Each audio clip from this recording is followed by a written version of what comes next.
এসো মা লক্ষ্মী বসো ঘরে, আমারই ঘরে থাকো আলো করে। সত্যি তো, মা লক্ষ্মীকে তো ঘর আলো করেই থাকতে হবে। এমনকি প্রত্যেক বাঙালির ঘরে ঘরে মা লক্ষ্মীর আরাধনা হয়ে থাকে। আর সেই মা লক্ষ্মীর আরাধনার জন্যই আমরা চলে গিয়েছিলাম কর্তাগিনী দুজনে মিলেই বাজারে মা লক্ষ্মীর কিছু সামগ্রী কিনতে পুজোর। আর লক্ষ্মী পুজোয় তো পদ্ম ফুল মাস্ট লাগবেই, আর তাই পদ্ম ফুল কিনে নিলাম, সঙ্গে আরও কিছু ফুল। আর দেখো কি সুন্দর সুন্দর মা লক্ষ্মী প্রতিমা বিক্রি হচ্ছিল, আর ছোটোর মধ্যে খুবই সুন্দর ছিল মূর্তিগুলো। লক্ষ্মী পুজোয় চিড়ি মুড়কি মোয়া, মুড়ির মোয়া এগুলো তো কিনতেই হবে, ম্যান্ডেটারি, নারকেল নাড়ু, আর সেগুলোই হচ্ছে দশকর্মার দোকান থেকে সব কিনে নিয়েছিলাম। আর আমাদের যেহেতু মা লক্ষ্মীর ফটোতেই পুজো হয়, তাই মা লক্ষ্মীর মূর্তি আমরা কিনিনি। আর এখানে এত সুন্দর সুন্দর মূর্তি বিক্রি হচ্ছিল যে কি বলবো, ছোটোর মধ্যে খুবই ভালো ছিল। আর এই দশকর্মার দোকানটায় প্রতি বছরই যখন আসি মা লক্ষ্মীর পুজোর সামগ্রী কিনতে, তখন এত ভিড় হবে যে কি বলবো বন্ধুরা।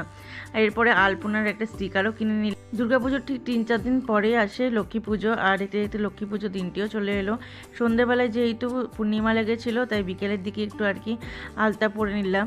আর এখানে যেহেতু মা আলতা পরেছে, তাই মেয়েকে তো আলতা পরতেই হবে, তাই মিষ্টুকেও একটু আলতা পরিয়ে নিলাম। আর আলতা পরতেও ভীষণই ভালোবাসে, আর এই যেহেতু একটু নকশা করে পরিয়ে দিয়েছিলাম এই বছর, আর দেখো কতটা খুশি। মা মেয়ের দুজনেরই হচ্ছে আলতা পরা হয়ে গিয়েছে, এবার পুজোর জোগাড় করতে হবে, আর তাই চলে গিয়েছিলাম পুজোর জোগাড়ের জন্য। পূর্ণিমা যেহেতু এবার তাড়াতাড়ি লেগে গিয়েছিলো বিকেলের দিকে, তাই পুজোটা অত রাত্রি করে আমরা শুরু করিনি। জোগাড় করার ঠিক পরপরই আমাদের পুরোহিত মশাই, মানে ঘরের পুরোহিত ঈশান হচ্ছে ঘরে পুজোটা করে দিয়েছিল। আর এখানে দেখো ছবিতেই আমাদের এরকম মা লক্ষ্মীর পুজো হয়ে থাকে, আর তাই মা লক্ষ্মীকে তার আসনে বসিয়ে যথাস্থানে সাধ্য মতো আর কি ছোটোর মধ্যে একটু পুজো অর্চা করে নিয়েছিলাম আমরা। আর পুরোহিত মশাই দেখো পুজোতে বসে গেছেন খুবই নিষ্ঠা সহকারে, ও পুজোটাও আমরা করেছিলাম।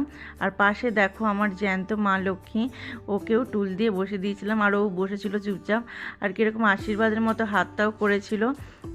মা লক্ষ্মীর যেমন বাহন পেঁচা থাকে, তেমনি আমার জ্যান্ত মা লক্ষ্মীরও পেঁচা ছিল বাহন হিসেবে, আর সেটাকে ঠিক ওরই পাশে জানলার উপরে রেখে দিয়েছিল।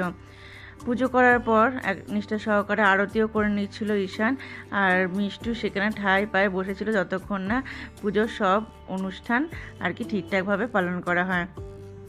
ফল প্রসাদ বিভিন্ন রকমের সন্দেশ মুড়ি মুড়কি দিয়ে আমরা লক্ষ্মী পুজোর এই আয়োজন করে থাকি।